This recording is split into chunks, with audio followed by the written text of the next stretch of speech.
I spend at least every other Saturday, but if I can, every Saturday, a half an hour with my brain that is completely uncensored.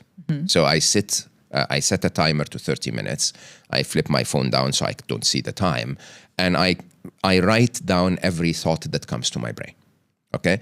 The only two conditions are every thought is acknowledged, written down in as brief as I can, then dismissed. So if my brain says you have not called Aya, your daughter, my daughter, if you haven't called Aya in 3 days, I am not allowed to say, oh, remember to call Aya. I'm allowed to acknowledge and say, yeah, I have not called Aya in 3 days. Okay, write it down and then say, what else? If my brain says you're fat, okay, I'll say my brain thinks I'm fat. Right? And I acknowledge all of them. The other rule is no thought can be repeated. So what you would notice if you start to do that is the minute you start listening, your brain moves from white noise to actual streams of thoughts. Okay? It goes like, she's listening. Like, what can I need to say something interesting now? Okay? And the more you listen, the more it slows down, the more it becomes very a drip of thoughts one after the next, very separated. And then eventually it starts to repeat itself. Like, what else? And it goes like, you're fat, but you said that before. Okay? And then suddenly there is a moment, normally for me it's around 11 minutes, 13 minutes. It could be more for people. I'm not even looking at the phone, so I don't really know. But, it basically where I say what else, and my brain goes like, that's it really. Thanks for listening. Okay? And it's the biggest joy you'll ever feel. It's a very unusual form of meditation because you're no longer trying to bring your thought back to your breathing or to whatever you're meditating on. Your brain simply has nothing to say. So by definition, it's like, flower, nice. Right? And it's actually is genuinely as close as you can get to paradise in this world, right? But then when the exercise is done, when the phone alarm goes off, you hold that paper and you start to look at those thoughts. And some of them are mind-blowing. It's like, where the F did you get that from? Right? And I use a red pen, and sometimes I just look at some of them and say, no, don't ever say that again. Okay? And genuinely that visual act of scratching it out in red makes me aware so that the next time my brain brings it up, I go like, we said we're not going to talk about that again. This is done. It's concluded. You're never going to say that again. Okay? Incredibly powerful. And then the other ones that need action, I either take the action or I schedule the actions. Like, you haven't called your daughter in 3 days. I'd immediately take the phone and go like, hey baby, how are you? Okay? And some of those things are just as simple as you put an appointment in your calendar and you say, or you put something in your things to do and say, clean the clutter in that room or whatever. Okay? And once you take the action, you clean the clutter in your head. But that interesting awareness of what's happening in your head, okay? It's just, in meditation, I learned it from Tibetan Buddhist monks. There is a layer of meditation where you become aware of what you're aware of. It's one of the higher layers of meditation. And that's, meet Becky, is that exercise. I cannot tell you how much I love that in terms of it being a more of a practical take on meditation. And I think for people who find meditation difficult, I actually think something like this is extremely powerful. I'm going to personally try that. Okay, speaking of trying things, one thing I've recently realized is how mindlessly and easily I just tap my credit card. I forget that I'm even spending money. It's such an easy act that's just completely disconnected me to actual spending. This thought took me on a bit of a journey to really thinking about my kids. They're growing up in a world where physical cash is a rarity, and tapping the card mindlessly is honestly just a new norm. How do we give them the right understanding and setup from the beginning so that spending, saving, and money habits are not just this mindless act that they have zero connection to. Well, Cash App's managed accounts for kids aged 6 to 12 are designed exactly for that. The account runs through you, so you're not just handing over cash and watching from the sidelines, you're actually in it with them. And this is the part that I love. It makes it a real teaching tool. So every time money comes in or goes out, it's a chance to talk about it together. You set the spending limits and you can lock or unlock their Cash App Visa card anytime from your own app. They get real life practice with money, like earning interest on their savings, and you're right there with them through every stage. The idea is that the setup and habits grow fully with them, from a parent managed account at 6 to a teen account at 13 to a full account at 18.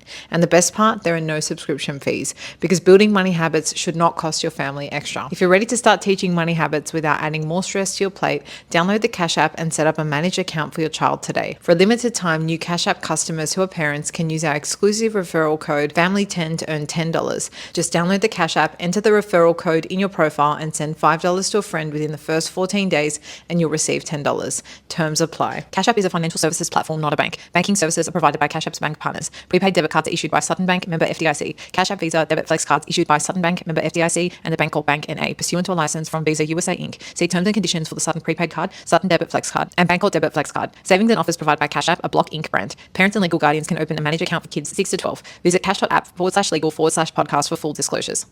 What has been the biggest change you've noticed in doing this over long term? My Becky is very afraid of me now. It's genuinely true. She quiet earlier on?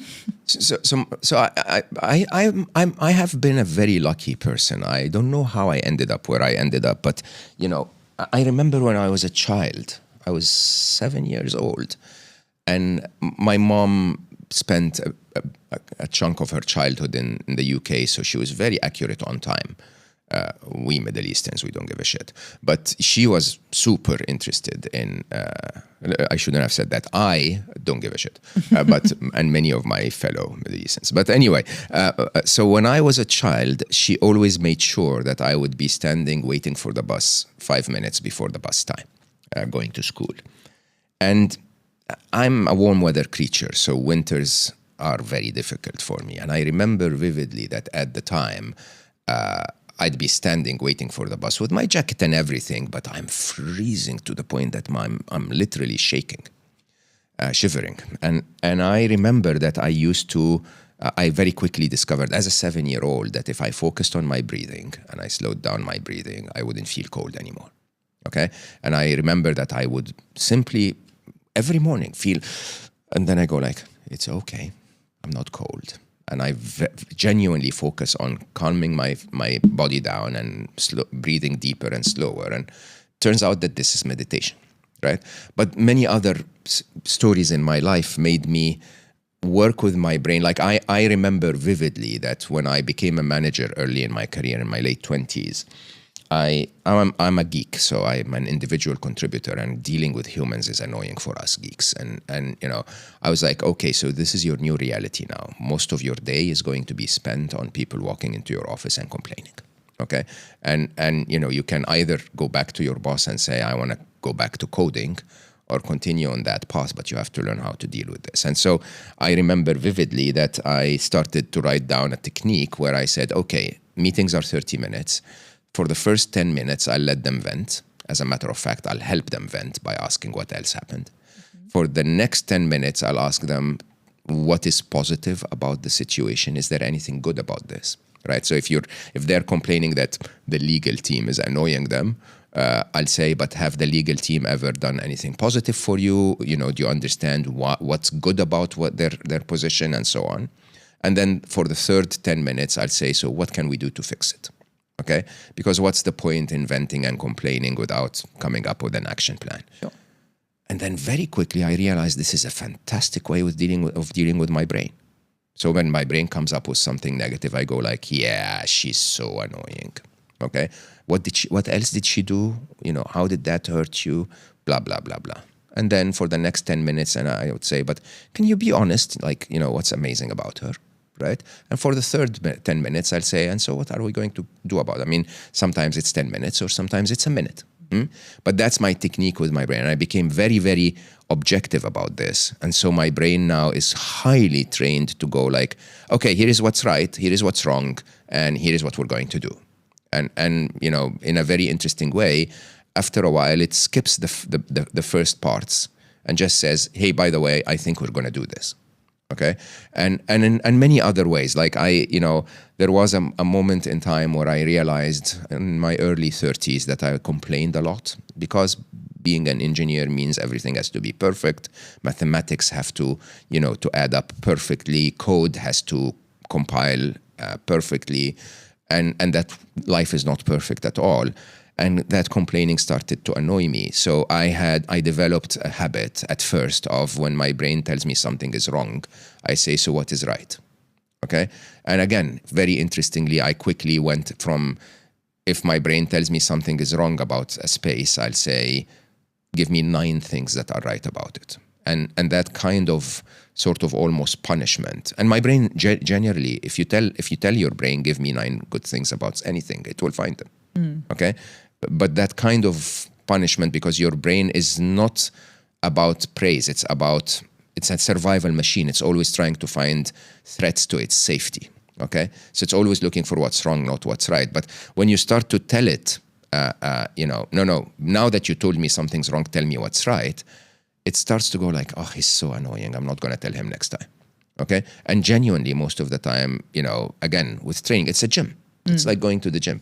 Your brain goes like, the receptionist is annoying, but the air condition is fantastic and the colors are amazing. And by the way, she may have had a difficult day today. And no, actually, you were the one that was annoying. And, it starts to see the full reality, and it becomes an exercise for you. So yeah, I've been very blessed with that. In a very interesting way, I genuinely think that my brain is on my side now. I genuinely do. It rarely ever gives me problems or obsesses about anything. And when it does, it always offers solutions. And it's all training. Yeah. Well, you've put in the work, so. I would want to brag and say I did, but I think my life took me through scenarios that forced me to put in the work. One thing I was talking to a friend about, and I don't mean that in any judging way, but because I was a very religious Muslim most of my early years, and because I married my first wife, my wonderful first wife, we spent 27 years together, also didn't drink. So I never had drinks at home. And I remember early in the 2000s, when there was a few situations that made my life extremely difficult, where I was like, maybe I should just have a couple of drinks and not think about this. But between religion, between my wife's expectations, between not having drinks accessible, I didn't. Okay. And so I forced myself to sit down and think about those things. Right. And it, not that having a wonderful drink with a friend is an issue. Everyone should live the way they want. But for me, it was those sort of like corners that my life would put me in and say, deal with it.